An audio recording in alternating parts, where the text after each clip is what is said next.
would be amazing. Could I share it into my group? Yeah, for sure. Okay, that would be super. Just waiting for it to go live here. It's just.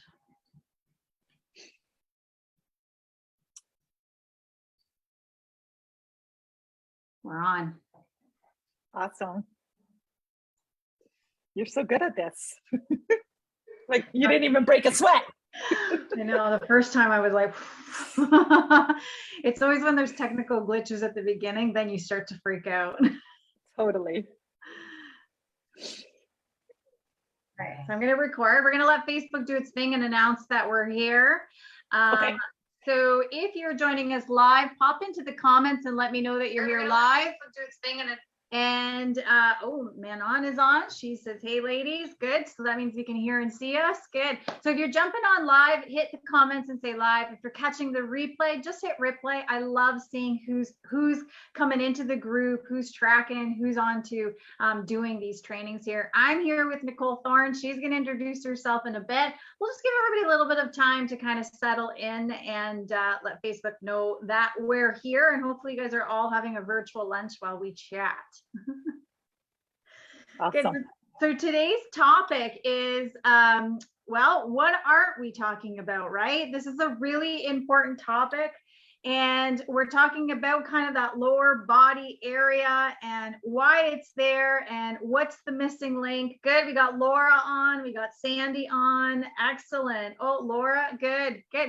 Okay, we're parties started, Nicole. Good. Awesome. Yeah, we're talking about this. And I have to say that so about 4 years ago, I took the course because I was like, I saw all these women coming into the gym and it was the same thing all the time, the same story, the same kind of issues that were coming up. And I was like, I got to get to the bottom of this here and understand this so that I can help my clients. And that's what I did. I took the certification, I took the training, and then brought it back to the gym floor to be like, women, this is what we need to change up. This is what we need to start doing. And this is why you're frustrated about this. So I'm super excited that you're here to share. And Nicole was one of my master trainers when I took the certification there. So I'm really excited that you're coming on to share this with women because I 100% believe it's a missing piece to the puzzle. It's the overlooked piece. I often say like your mindset is often a missing piece when it comes to changing your body or losing weight. And this is a missing piece to just having your function, your foundation built strong, the functioning of your body to be properly, and to also build strength when you are lifting weights or whether that's cardio, for example. So Nicole, welcome. Thanks for being here. Do you want to tell the group of ladies here a little bit about yourself and where you're from? Sure. Hi, everybody. Cindy, thanks so much. This is so fun. And you are so good at this. Oh, my goodness. You're like a party starter. So my name is Nicole. I have been a strength training coach for over 30 years. I started very young. I think I was like 19 years old or something like that when I fell in love with this industry. But, 19 is different from like 40. I'm 49 now. So I've changed a lot, right? So when I was 19, 20, 21, all that until like my early 30s, my philosophy was always the harder, the better, go home. Or what is it? Do harder, go home. You know what I'm talking about? But that is precisely what got me in trouble when I had my babies. So I had them at 34 and 36.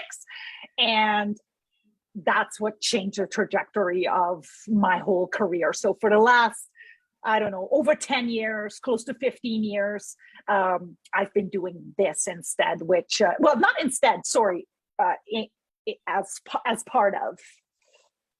Yeah. And just loving it, changing lives and telling women, because literally, I'm sure everybody on here, all your friends, any woman that you know, there is some degree of this. Very few are like, no, I'm not affected at all, especially if you've had babies, right? But not exclusively. Yeah, not exclusively, because I hadn't had a baby when I did the training, and I had a little bit of it as well. And then the case study that was shared was a male who was an avid sailor, and so he was constantly in this position. So it happens to males too. I remember you telling us that story. I Yeah. totally remember that example.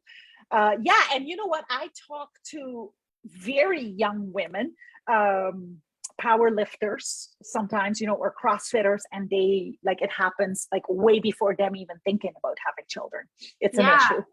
Yeah. So guys, again, pop into the comments and let me know if you're here live or replay. I'd like to see who's here. But I want to know. So what we're hinting at pelvic floor. And I want you to hit the comments. Nicole and I'm going to keep going and then I'll come back to the comments. But I want to know, what is pelvic floor to you? And how is it related to the core? So we're just going to throw it out there. If you can drop into the comments and just give me an idea, what is this pelvic floor thing and how is it related to the core?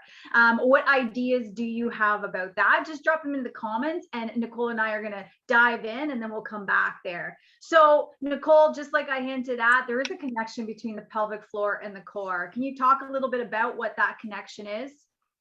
Yes. So let me actually explain really quickly two things. Number one, what is the pelvic floor? And number two, what is the core actually? So I'll start with that. So the core, guys, generally, most of us think it is here in the front or like a corset that's like front and back. People think that's the core, period, the end. But that is not true. When you look at and honestly, when we are working the core, this is the only thing that matters, not the superficial six-pack muscles. That comes along for the ride anyways, right? With proper nutrition and proper training. So I'm talking about deep core. That's where we are talking about when we talk about functionality. So like not peeing when you move or sneeze or go on a trampoline or whatever. So then the very front layer, the very back layer is literally attached to your pelvic floor. So the core is not here and here. It is here deep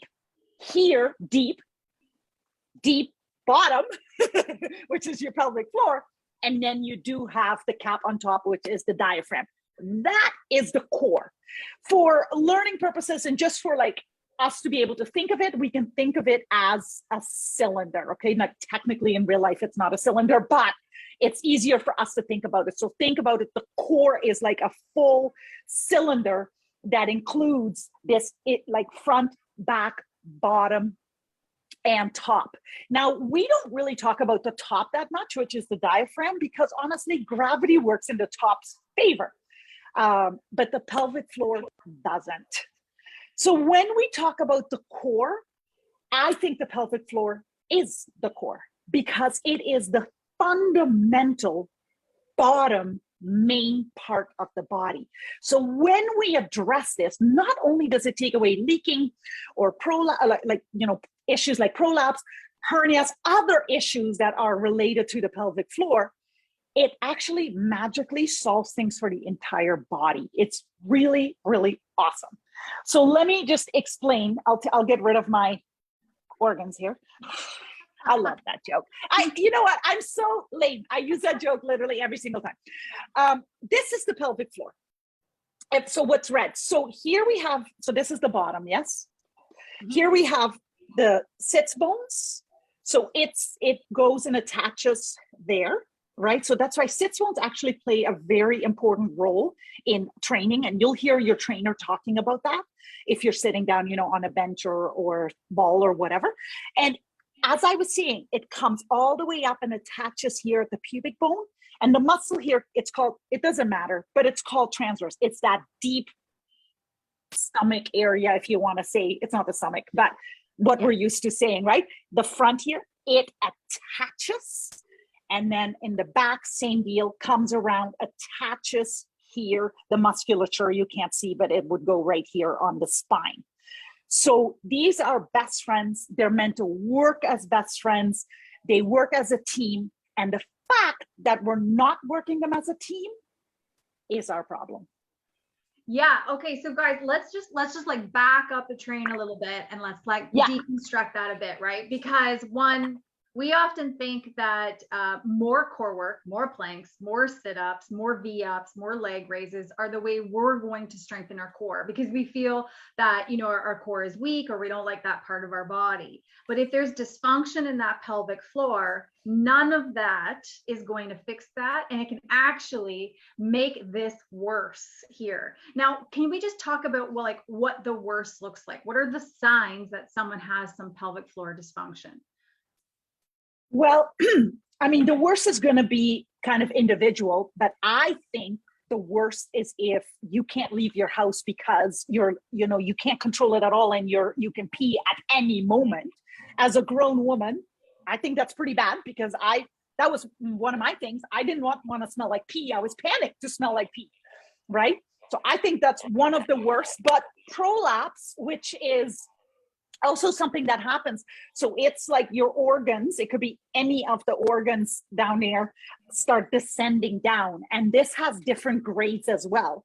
This isn't really life altering, like it's not going to kill you, but it is really going to change your life, because it's very uncomfortable and it's just not a nice way to live.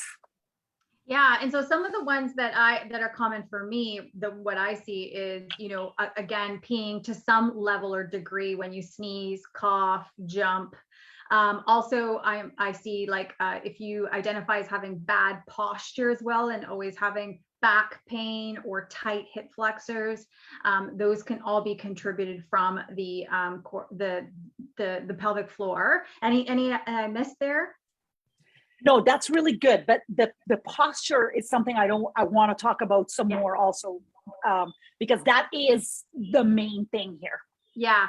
And so just to relate that for everybody here, it not only relates to the way you look, right? You want to improve that area of your body. So not only does it relate to that, not only does it relate to if you have, like, your hips are constantly going out or tight, or your back's really sore, not only can it relate to that, but I got to tell you, it's the way you're going to get stronger in the gym. It's the way, if you ever think about, like, I think about a bar on your back and doing a back squat, and, you know, you start loading the weight and you have a hard time coming up. That's the way you're going to get stronger when you lift weights. If you don't have that, then you're going to have a hard time with this over here, ladies. And what I was shocked to learn when I did the training was what I thought was a Kegel was not a Kegel. It was me squeezing my bum, not my pelvic floor. Yeah, and so that's definitely made a difference in my training and the way I coach kind of clients. So do you want to go into, like, why women sometimes have, like, that little bit of leaking, right? Like what happens there? Okay, let me tell you in a nutshell. So basically, you brought it up already, and this is amazing. So alignment, posture, let's call it posture. The reason I'm standing is for this exact question. So let's say oh, by the way, I am moving on Saturday. So this is not the way that I live. But okay, just so you know, like, this is it. Anyway, it is what it is. I couldn't put it away for the life.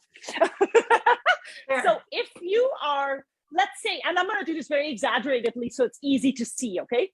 But if you live here, first of all, look what happened to my stomach when I did that. So let's get back to that, Cindy, because I know you want to talk about that. But also try this at home and try to take a breath, a deep breath. So if you do, your breath will probably be somewhere up here, or maybe like some area here. Well, here's the thing. The way that the breath is supposed to go, you're supposed to inhale. It's supposed to fill here at the belly, fill at the sides, fill at the back, that entire cylinder. When that happens, actually the breath, I'm going to say it like this, touches the pelvic floor. So gives the pelvic floor a message. And guess what? The pelvic floor comes up and contracts by itself. So Cindy, you and I know this as something called core breath, which we are going to talk to you guys about this, but this is what it is. This breathing core breath that Cindy and I are going to talk about is supposed to happen naturally.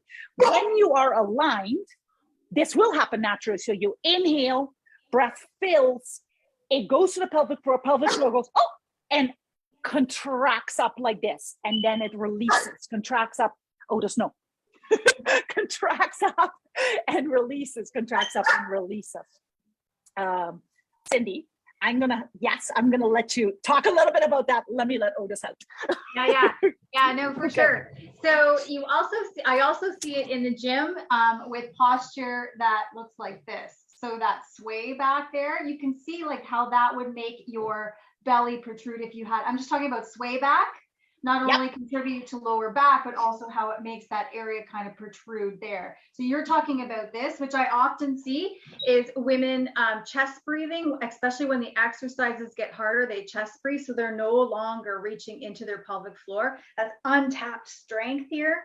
And then I see that sway back as well, which is you letting go of your pelvic floor. I don't know if women will notice Totally. this. You can head into the comments or give me a thumbs up. If you notice, if you have back pain, especially around your menstrual cycle and stuff, you have a little bit more leaking, or when you're in the gym and you see that posture in your lower back, do you lose strength? Like those are some connections that you might have not made. So give me a thumbs up in the comments if that's you. Your turn now, Nicole. Yeah, no, that's fantastic. So the only other thing I wanted to say about that is, so essentially, of course, everybody is different, right? So I'm making some generalizations, but essentially, if you're constantly living here and your pelvic floor never gets the message to contract up, by the way, when it contracts up, it also brings it together here and brings it together there. So that whole cylinder is working like best friends, like I said. But if you're like this and it never goes there, you could essentially say that your pelvic floor is then sitting there without doing its job. So dormant, right? It's not being used. So now when all of a sudden you want to lift at the gym, or you got to quickly do something, you know, like jump and catch something or something like this, your pelvic floor isn't ready because it's been there dormant. And that's what's happening, right? So that is in a nutshell what is happening. And it's a matter of fixing alignment with strength training, incorporating these things to fix it.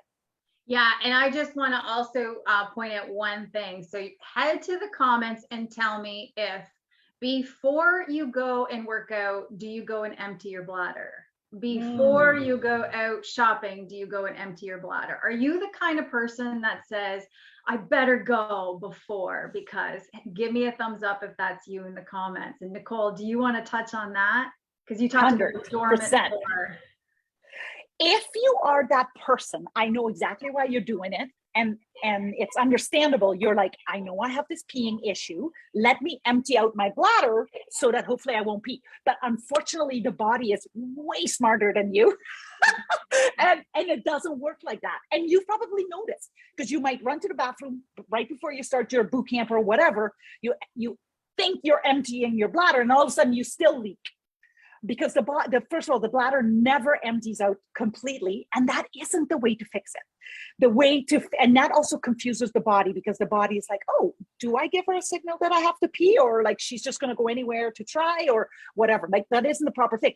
The proper thing is to fix your alignment with proper strength training, reteach your body how to do this breathing that I touched upon, engaging the correct muscles, and then live your life. Let your body kind of take over automatically because you're strong enough to just stand upright naturally without thinking about it.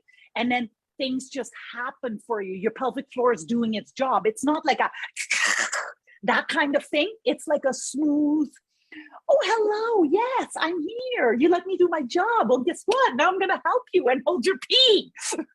Yeah. And I'm seeing comments coming in. Like they're like, women are like, yes, this is me. I always empty before I go, do a workout or do anything. This is me. And so this is a great thing to drive home. If there's one thing you're going to take away from this is Nicole touched on a dormant floor. So if you think about your pelvic floor like a trampoline, right? And if you're constantly emptying, you're going through the trampoline all the time. No wonder there's a little bit coming out. But if you can practice turning on that pelvic floor, right? Turning it on before, then you train that muscle, then that muscle's always working and it's never leaking through. The trampoline's always turning on. The reason why you're leaking a little bit before is because you're not turning on the muscle right away. And part of that is we don't know how. So let's get into that, Nicole. How do we do it? How do we do it? We want to stop this. How do we do it?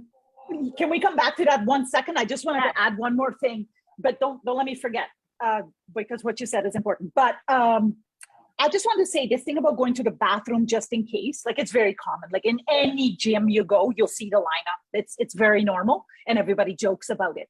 So that's a Band-Aid. But things like surgery, there are certain pharmaceuticals that are given to women that go to their doctor with bladders. Like I just wanted to bring that up as well. Those also are Band-Aids. So even if they might work in the beginning, they don't work long term, because at the end of the day, you haven't done the steps to actually strengthen the muscle or the body. And guys, the only thing that solves this is actually strengthening it. So let me just make a really quick example so that it makes sense to you. There is such a thing as a mesh insert for surgery for, actually they're doing this for leaks as well, which is crazy to me, but they do it often for prolapse. When that happens, yes, surgery has taken place and you have something there helping you, but your muscles are still not functioning. So no amount of medicine or surgery or doing this just in case or whatever is going to strengthen the muscle for you. So I want to bring that home. Like that is the answer. It's not hard. It's not a crazy time-consuming thing, but it is the way. Yeah, no, and I love that you drove that point home too. And I love guys like, because Nicole, in my inbox, I get, how do I lean out my core? How do I strengthen my core? I have kids and I feel like I have no core. Where is my core? Where did it go? And it's all core, core, core. And I just want to drive home that, hey, not only are we preventing these surgeries, not only are we looking at strengthening the pelvic floor, this is how you're going to get your core. This is like the missing step. Most trainers, most fitness programs don't look at that, right, as your base foundation. So much like if you've been in this group for a long time, we talk about mindset. You need the mindset in order to kind of change your behavior, your actions around nutrition and exercise. This is the same thing. We're just looking at it now at a body function level there. Okay, so Nicole, yeah, so now, yes. now these women want to know, they're all hyped up now, right? Give me some thumbs up. So they're like, let's get to it, Cindy. Like, what are we going to do now to kind of just start making our way to build up a stronger pelvic floor? So there's really 3 steps. So step number 1 is to learn the breathing that I alluded to, which is using that entire cylinder. So this, we call it the modern Kegel, because yes, there is like a contraction with the exhale that you're contracting the pelvic floor, but the whole thing contracts together.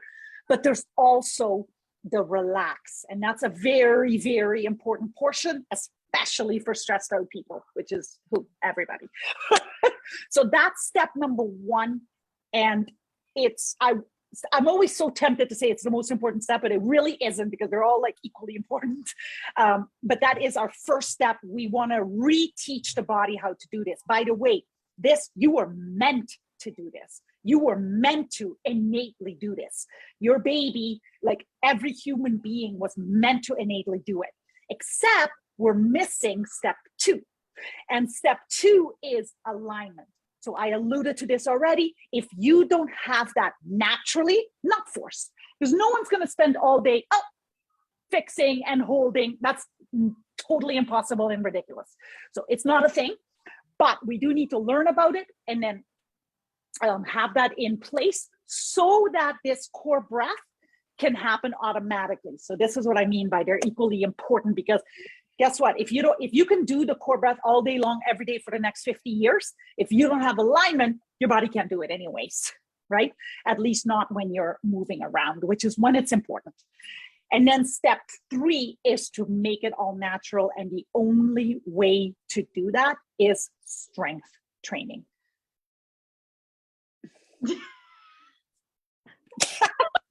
That seemed like there was, I know. That seemed like there should have been more to it, but that is it. It's actually quite simple, and it's quite integrative too. So Nicole's going to talk a little bit about her program there to help with that. But it's a lot more intricate, I guess, than just breathing and posture. There's a lot of little nuances there, but those are the two basic things along with strength training that you can start doing. So Nicole, we didn't really touch on diastasis, and some women have come forward and just talked a little bit about that. And I know that there's a myth about, you know, how wide it is versus how deep it is. So do you just want to briefly kind of touch on that there? Absolutely. So diastasis recti separation, we also call it DR because it's so hard to say, is basically you have your rectus abdominis runs like this, right? And then in between, there is a fibrous tissue that every human has. So it's like a space. So no matter what, like even your children have a space there. With pregnancy, it separates, and then it actually is supposed to come back. So if your body is able to do this core breath naturally, then this actually comes back naturally. I'm doing it wrong with my hands because it doesn't ever come back totally together, but it comes back. It's supposed to come back naturally. Unfortunately, we live here, or whatever, right? Some other form that does not allow it to come back for a couple of reasons. Number one, the breath never makes it down. So you can't have this natural contraction that goes, you know, like this and supports the back as well. I lost my train of thought a little bit. Oh yeah, DR. So that's the thing with the DR. So the same thing counts for DR as well. Now, when we started, the first thing that I found out about was diastasis recti separation. And I found out that I had a 6-finger diastasis recti separation. So we used to measure it in fingers, which is super crude way to measure it because everybody has different size fingers. But it was about like that wide, which is, it's pretty wide, right? But this is because I took my original philosophy of the harder, the better, or go harder, go home. I figured out the phrase, go harder, go home. And so after my babies, and then with my posture being off because I had no clue about this stuff, then, you know, I ended up with a 6-finger diastasis recti separation. Debilitating back pain, like you wouldn't believe. That's another story for another day. But now we're not so obsessed about that DR anymore. We know that it exists. We know that 100% of women get it with pregnancy. It's normal and natural. We just follow these steps that I spoke about, and then it comes along for the ride and fixes itself anyways. You know, so it's not something that we get so obsessive about anymore, but it was something we spoke about very deeply before, right, Cindy? Like we were like we're all about it. Yeah, we're more interested in the strength, right? Can we build strength? So when you put your fingers in there, can you feel the hugging and the tension, and does that increase over time, right? That's what we're interested in. Exactly. Yeah. And so, so how does that show up? So one, it still shows up the same, right? So weak pelvic floor, or you have the DR, it's still, you could still be leaking, you could still have a prolapse, you could still, it's all the same stuff, but it might look a little bit different. So in the gym, what I notice with women who have it is if you're holding in a plank, you have a doming shape. If you're in a sit-up, you have a doming shape. So this is why sit-ups, this was an example that was shown to me. So I hope you don't mind. So I'm just going to I know what you're going to do. Yeah. And so I just think about a woman doing a sit-up and having the separation there, what have you. So you think that, you know, it's supposed to be like together like this, right? But it's not for you. You had a baby or whatever. So let's say it's a little bit separated, and then you're going to do a sit-up and look what happens. Yeah. You want to talk about that, Nicole? I mean, that's an amazing illustration, and no one can like, right? Everybody's like, oh. But that's exactly what's happening. It's like when we do sit-ups, but it's not only sit-ups, it's every movement that there is. You create what we call intra-abdominal pressure, but it's a pressure here in your core, the middle, your powerhouse, whatever you want to call it. And so you create more pressure if you're a chest breather as well. So it's not only that, it's lack of breathing too. Yeah, totally. It's better said mismanagement of pressure, right? But anyway, so basically, yes, the pressure goes here and makes your diastasis recti worse, or it goes here, or both. And then the back gets involved too. Because at the end of the day, guys, these guys are best friends. So not everybody has every symptom. Like it's true, people have various things, because every body is a little bit different in how it's behaving and what it's doing. Sometimes we're accidentally doing things right. But these guys, they all work together. So guess what? Here's the awesome part. You do one thing, you get the rest free. It's like a buy one, get three free. Yeah. Yeah. So for clients who have worked with me in the gym or through my virtual workouts, they know I'm a big believer in that big breath, that cylinder breath. So we do a lot of that work there. And I'm a fanatical about breath work because the harder we work out, the heavier we lift, we hold our breath. And that's just causing a lot more dysfunction there. Anything else you would add to the list about like things that women should not do if we're having some of those pelvic floor signs and symptoms, like we mentioned? So you know what? We used to be really big on that. Like, don't do planks, don't do crunches, don't do this, don't do that. That's not how we approach it anymore. Now it's like, okay, are you functional? Are those steps in place? And then we test it out. So with my clients, I test out, and I know you do this too. We test out the various things like, dead bug or like V-sits or planks or whatever you want to do. None of them are off the table. It's just, do you have the functionality, the capability to do it?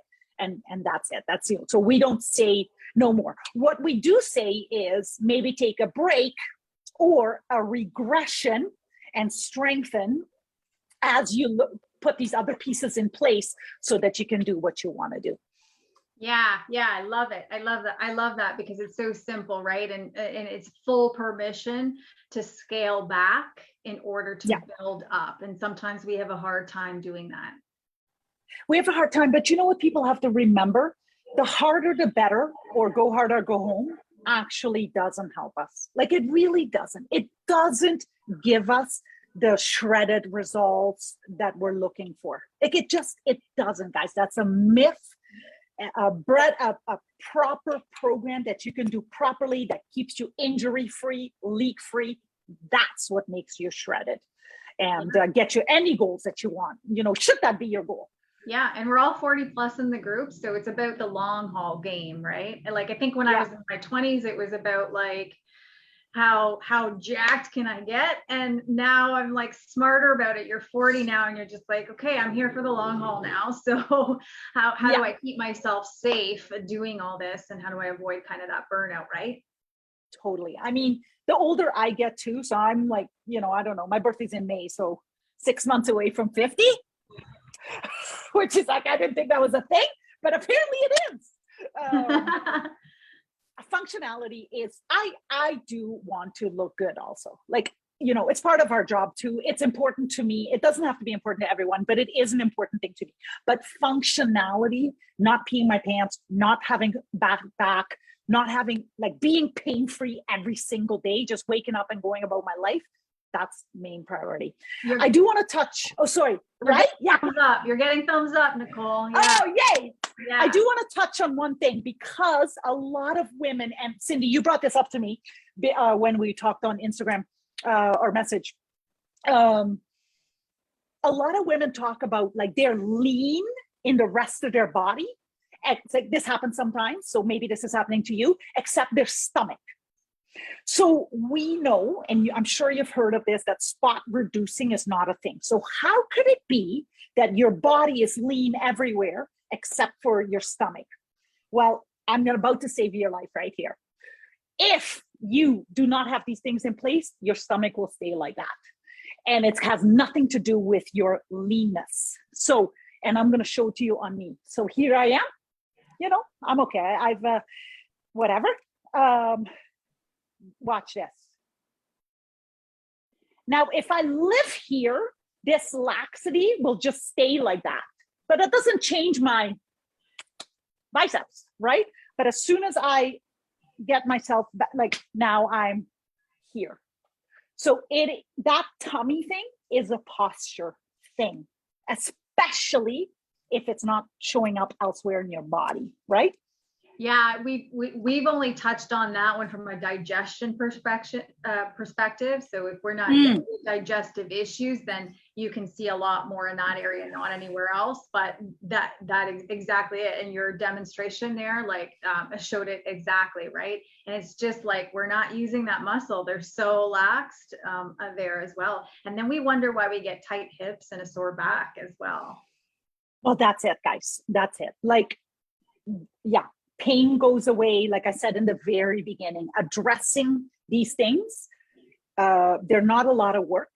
Like people think, oh, it's so tedious, it's going to take me forever. It really doesn't. It's super, super easy. And it's just integrated easily into your current workout program.